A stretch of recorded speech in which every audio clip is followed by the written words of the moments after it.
Have you ever experienced a God wink? You know, the kind of experience you know without a shadow of a doubt that God stepped in and gave you a big old wink from heaven. I'm your host, Cindy Spar, broadcasting from Office Evolution in Troy, Michigan. I am the founder of My Collective Network and My Christian Business Network, two amazing business networking organizations. I am a firm believer that there is power in sharing God wink stories. Think of it as a way for people to shine their light on Jesus, one wink at a time. In Matthew 5:14, it says, "You are the light of the world. A city set on a hill cannot be hidden. Nor do people light a lamp and put it under a basket, but on a stand, and it gives light to all in the house. In the same way, let your light shine before others, so that they may see your good works and give glory to your Father who is in heaven."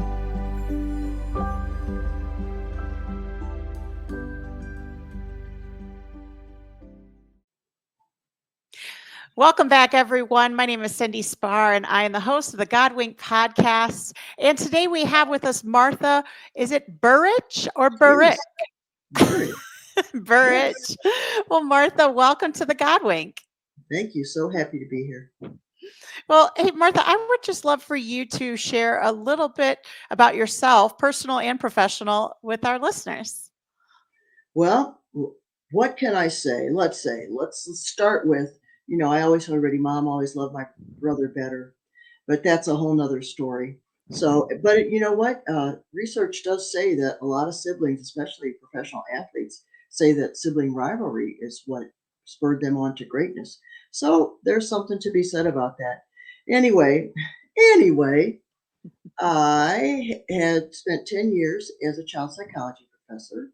I spent 16 years as a high school special education teacher. I have one child. He's grown now. My husband, I was married for 25 years. My husband died in 2008. He had liver cancer, 3 weeks diagnosis to death. And something interesting, one of the many interesting things about me, I must say, is I stopped watching television in 2008. I haven't had a television since then, and that's really one of the better decisions I've ever made. I So bet. that's just a little bit about me. I give parenting lessons. I'm called the Parent's Best Friend. I wrote this book, Yes, You Can Raise Happy, Responsible Children. It's up on Amazon, and it's endorsed by Jack Canfield, the guy that did Chicken Soup for the Soul. Jack said this book has the potential to transform the lives of families worldwide. Wow. We need just in the topic alone of kids, right? You just mentioned about how you don't watch TV anymore, and I cannot I cannot agree with you more. When I I've never been a big person to sit on the couch for long. You can ask my husband. It's like you get like a couple minutes and then I'm out doing something. But the the parents themselves, right? How they lead their family, they lead their kids, lead their spouses is so crucial. And I've seen time and time again, I mean, some families they know every series that's out there, and their kids then end up oftentimes, not at all times, but oftentimes they end up following suit, like lots of TV watching, gaming, you name it, outside of actual interactions that are happening, outside of the home or getting plugged into activities. And that's really interesting, Cindy, because what we're talking about here is instant gratification. When you spend a lot of time in mindless entertainment, what you're basically doing is you don't know how to say no to yourself. So you simply let other people control you because that television is controlling you, those TV shows, your phone, whatever it is you're addicted to, the games, whatever, and they are controlling you and really telling you what to think and do. It makes for, I would think, a dissatisfying life. Yeah, and eventually, I know even my 12-year-old Joshua has said, he was like, man, after a while, if I game too much, I start to kind of feel yucky, Mhm. and Yeah. they just started, they're getting ready to do tryouts for basketball, and he's excited because he's like, I just want to get out of the house. Like, I want to, there's still things you can do, even in Michigan, to stay busy and active, even if you Mhm. have cold weather. It's a choice, Mhm. like finding Mhm. things that you enjoy. And so he's excited. He got to the point where he went to just an open gym, drills and scrimmage type of thing for a couple hours, and he came home, and that kid was out like a light. but um, but yeah, it's just I think there's so much power, and I want to go back to your book on parenting, and how we're leading our kids, and are we saying yes to everything? Are we having our kids even have responsibilities in the Mhm. house? I, it makes a big difference. What is the age they say um, that kids really start to form their habits? Is there? I think by the time the child is 1, they should start doing chores. I mean, the first thing they're 6 months old, they can hand you something, can't they? "Hand me the glass, mom will put it in the sink, dad will put it away." They need to start being a part of. The problem, family is the foundation of society. Healthy, happy families create healthy, happy societies. And Mhm. a lot of our problems today is nobody eats together, nobody does anything together. They sit at the table and look at the phone. One child told her, I heard a child psychologist say, one child said to her, "I wish my mother paid half as much attention to me as she does to her phone." And it's really becoming a problem, or the television, or whatever else. When we talk to our children, we need to put devices down, look the child in the eye, don't just yell across the room. Stop, sit and have a conversation. Yes, and saying yes, we what happens if we never say no to a child, or rarely, they do not learn how to say no to themselves. Mhm. That sets them up for this constant, instant gratification. I want what I want, and I want it now, instead of learning that they need to delay gratification to get better things in life. Because if we can't say no to ourselves, well, then come the health problems, the overweight, the eating the wrong foods that cause us a lot of problems, hanging out with people who are not good for us because we Mhm. want that immediate gratification of excitement, hanging out, going to places, bars, wherever, parties that don't benefit us, staying up all night on the phone rather than doing our homework, rather than getting a good night's sleep so we can go to school or work refreshed and do our best. So yes, we have to learn to say no to ourselves. But if our parents don't know how to say no, Mhm. that's a problem. And Mhm. if they don't know, life isn't just get up, work, entertain, go to bed. No, entertainment is a special thing. And I just saw a documentary about the people who really founded America, the pioneers, who, they would go to St. Louis, Missouri, and they would get this wagon, a wagon of wood and iron wheels, and they would travel 1,700 miles. On a good day, they could go 20 miles on a good day Wow. over uncharted territory, and they couldn't sleep in that wagon. That wagon was filled with everything they owned. To sleep at night, they had to sleep on the ground underneath the wagon with rattlesnakes, scorpions, bugs, critters, who knows what else. Can you imagine? And then we sit here and we whine because the computer's slow. You know, The Wi-Fi went out. oh my God, what am I gonna do? There's no Wi-Fi. Help, help. And these people, and then they had to go across these rivers. If the river was too fast, they'd lose everything. If the river was too deep, if it's just, I mean, the lives we live now of such relative comfort and ease, and here we are with our social anxiety and our problems and our, oh, what's gonna happen to me? Me. That's called the bondage of self. We're Yeah. put on earth not for us, but to be useful to others. But we Mhm. don't, a lot of times we just don't realize that. And if parents are too concerned about their child being happy, they miss the point. Yeah. It's not our happiness is not the destination. Usefulness is always our daily goal. How can I benefit others and myself? How can I be useful? How can I be a good person? You say the word happiness, and this just keeps coming up. It's came up in sermons lately. It's come up on social media, and there's this comparison that at Woodside Troy that one of the messages on Sunday was comparing joy to happiness, Mm, and it was kind of relating more with happiness as being like what the world offers you. mm, Joy is what the Lord offers you.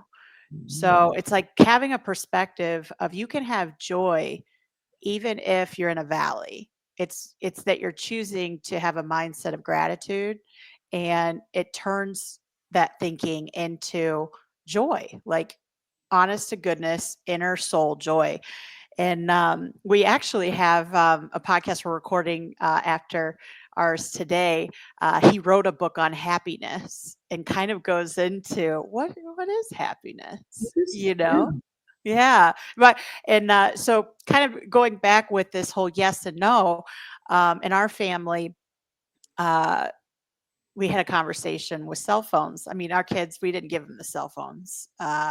They're like about to be 13 and 15. And one of them purchased his own cell phone with his own savings because he works a job at McDonald's, which is even better, right? Like he's learning how to yeah, be responsible. Well, responsible. think of how the siblings, brothers and sisters lead each other, because here Jacob, our 14-year-old, he works hard, he saves up his money at McDonald's, and then finally gets to purchase a phone and pay for his own service of that phone. The younger one sees this happening and he's like, well, I can't get a job. So he starts thinking entrepreneur in his head. He's like, well, what if I collected cans? And I just go throughout the neighborhoods in the area around 4th of July. There's going to be tons of them. So he goes on a mission and literally gets these cans, puts them in a igloo roll-away cooler, like, and makes trips back to the house. So he grinded this out, picking it all up.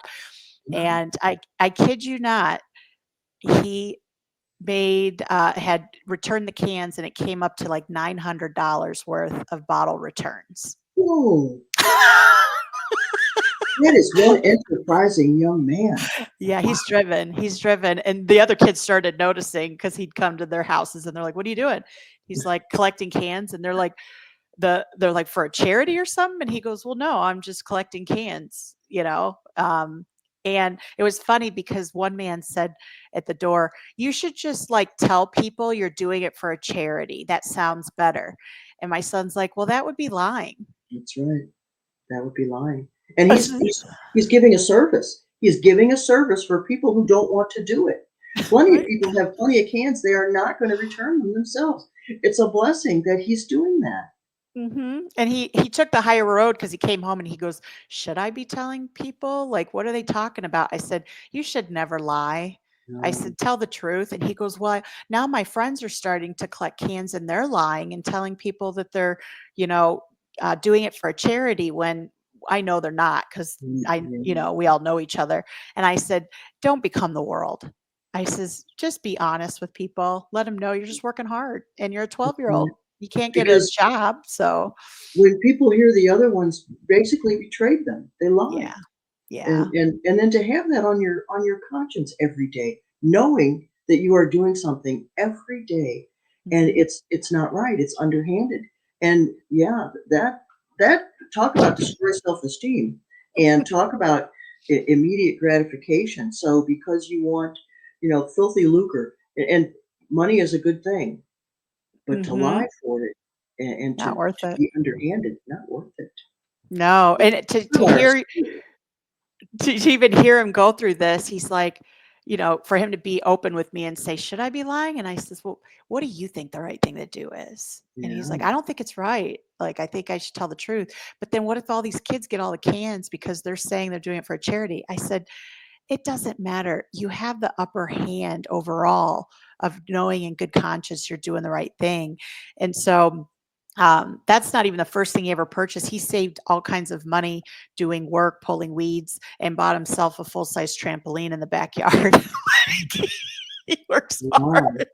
hard. But the whole point behind it was we don't just give our kids things that, when That's they great. ask, Yeah, we exactly. teach them the power of the dollar and how, um, you know, saving it makes it well worth it later on to not give yourself gratification right away, but actually, save for it. And the kids tithe. So they know the power of, like giving God what's God's and Mhm. he's like, this is hard, but I'm out of $900.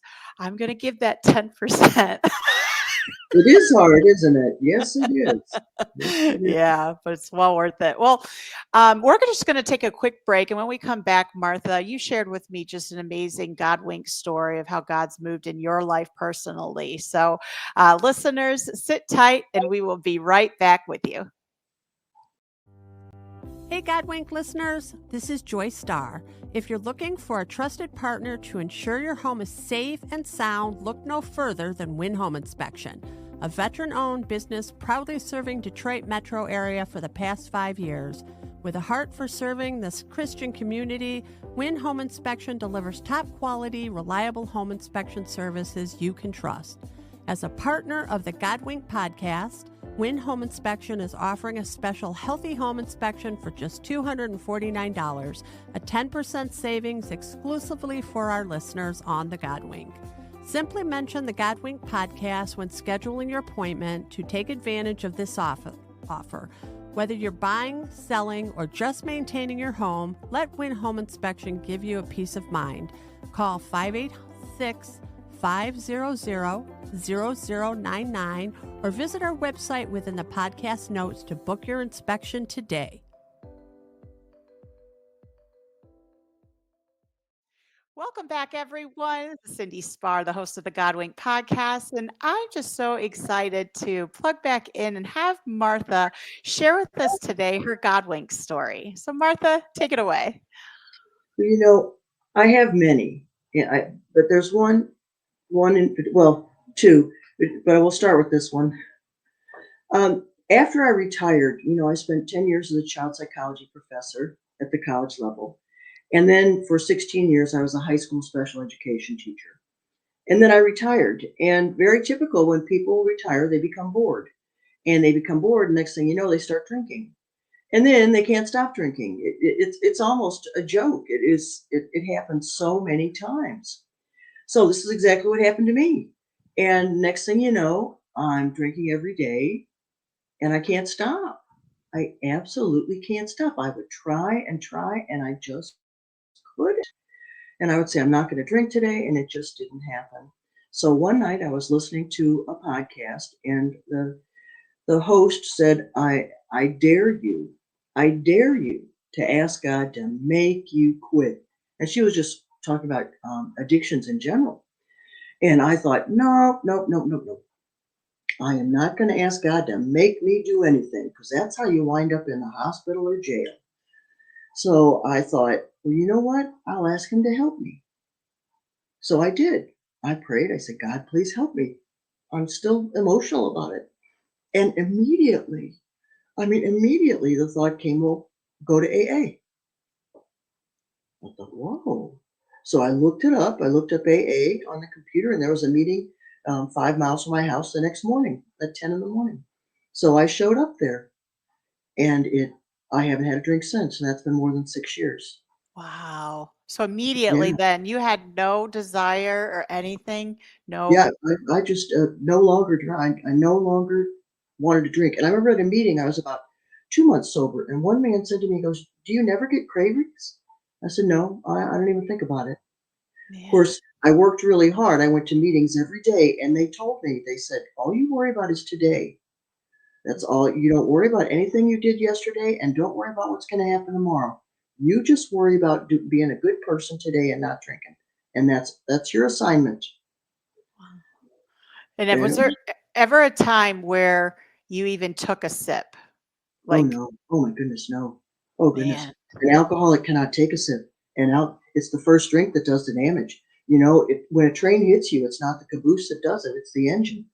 No, an alcoholic, a true alcoholic, cannot take a drink. The first drink sets up, then you have to have another. One's too many, 100's not enough. And then starts the cravings. Did you have to hit rock bottom? Like when you were listening to that podcast, were you at your rock bottom? Well, I was very fortunate. I didn't get in any trouble. I never drove drunk. I was very fortunate, but I guess in my life, being useless and not helping anybody and sitting there by myself with my bottle Mhm. was for me a pretty low place because I was used to being useful and being helpful and being a teacher and helping people excel in their lives and do things that they didn't think they could. And then here I am, just useless and not using my brain, not using anything. So yes, for me, everybody's rock bottom is different, but that was mine. And as far as like who you surrounded yourself with, did that have to change or were you more keep to yourself when you would drink? Yeah, I kept to myself. I didn't go to bars or anything like that. I stayed home alone and drank. So I didn't, I was very, in that way, I was lucky because a lot of people who decide that, their drinking isn't helping them any, they're surrounded by people who drink and do drugs and do, you have to really start looking at who you're hanging around with because if you don't step up, who birds of a feather flock together. Yeah. And that saying is there for a reason. You need to find new friends, Yeah. better friends. Did the family even know? Like, could they sense that something was off or no? Well, at the time, everybody, pretty much everybody by that time was already passed on. My grandparents, my parents, everybody. So there really wasn't anybody. I lived with my son. I lived with my son in his home, and so there weren't a lot of people to really tell. Wow. So since it's been what, 6 years you said? Mm. Since you had that last drink, how have you used your story or have you been able to help others with their addiction?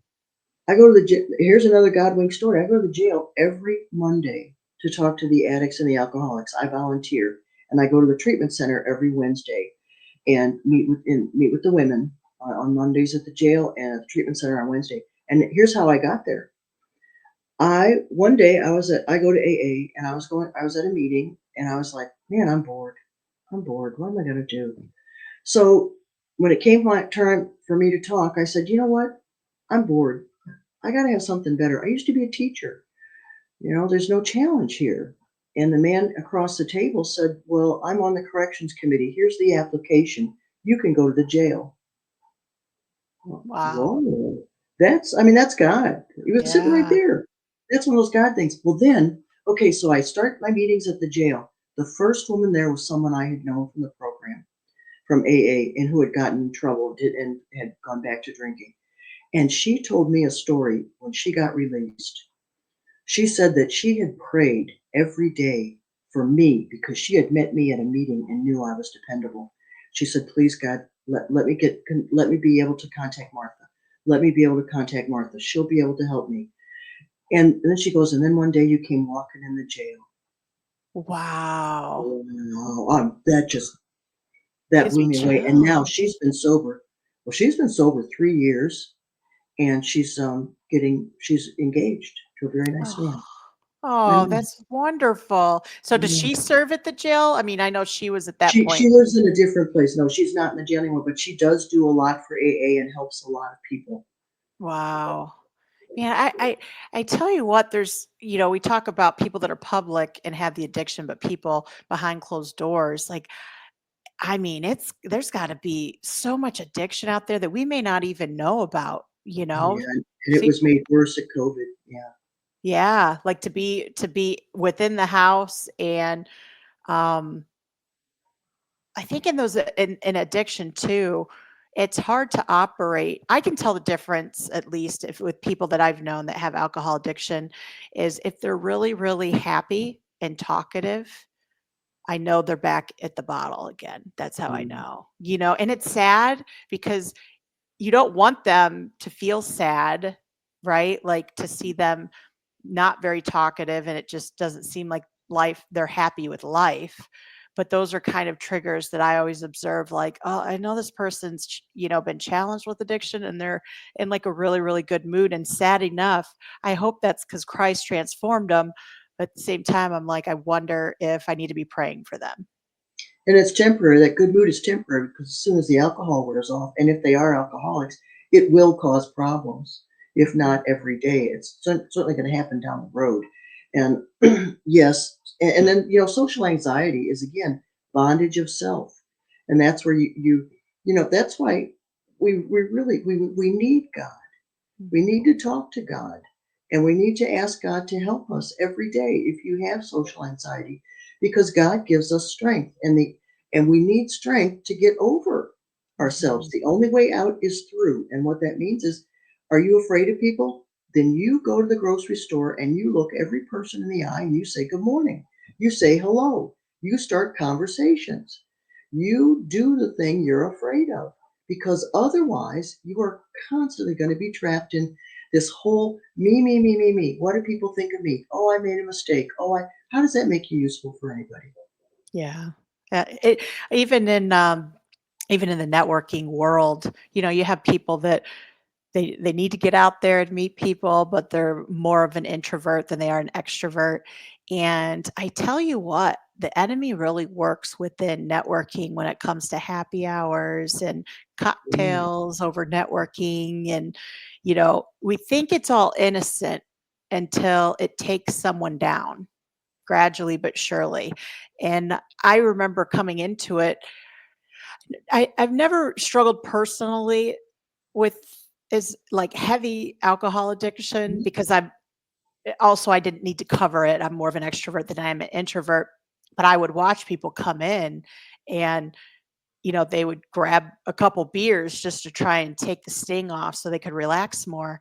And these past, like especially in the past year, I feel like God's really asked me as a business owner of two networking companies, how do you shine a light? Are you going to do the same things? Are you going to even partner with organizations that, have cocktails, drinks over networking? Or are you going to be that option that allows people to find a way to network comfortably, Mhm. right?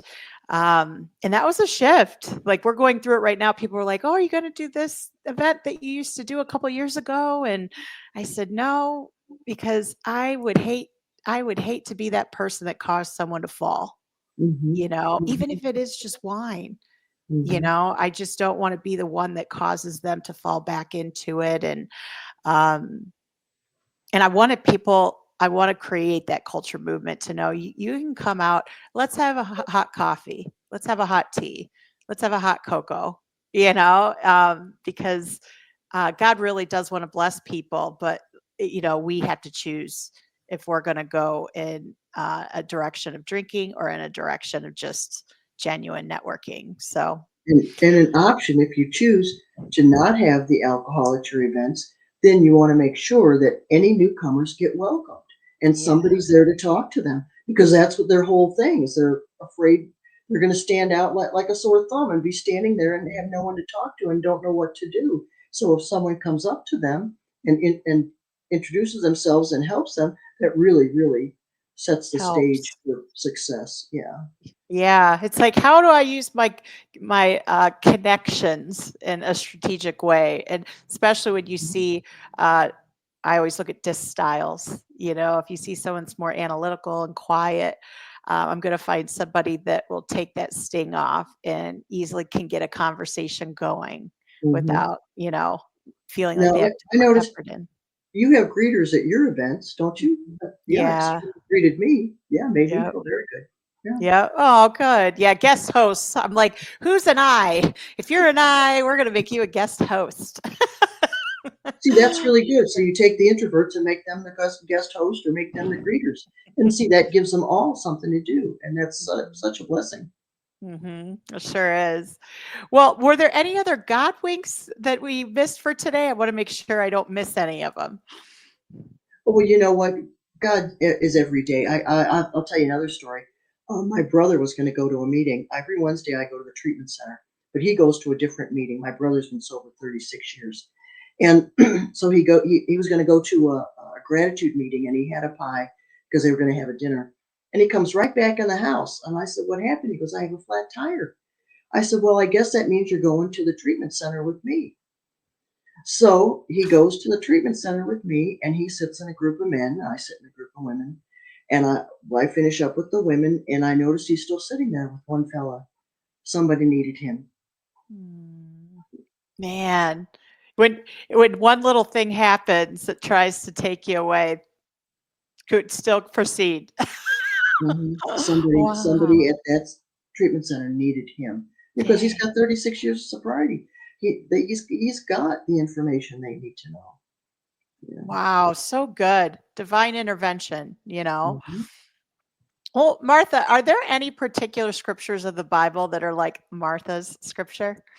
Yes, my absolute favorite is Matthew 17:20, and that is the one about the mustard seed. If you had the faith of a mustard seed, you could move a mountain. And that really is, at least it's my problem. I have faith, but how much faith do I have?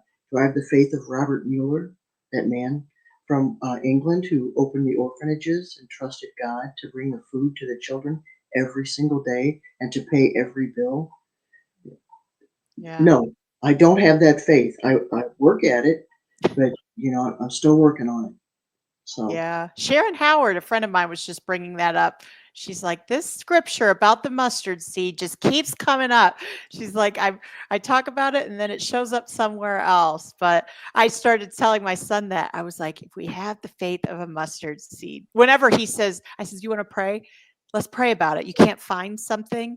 Let's pray about it. And he's like, oh, Mom. And I'm like, if you have the faith of a mustard seed.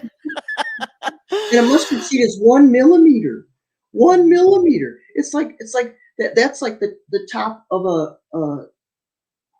pin almost. It's so small. Yeah. Oh yeah.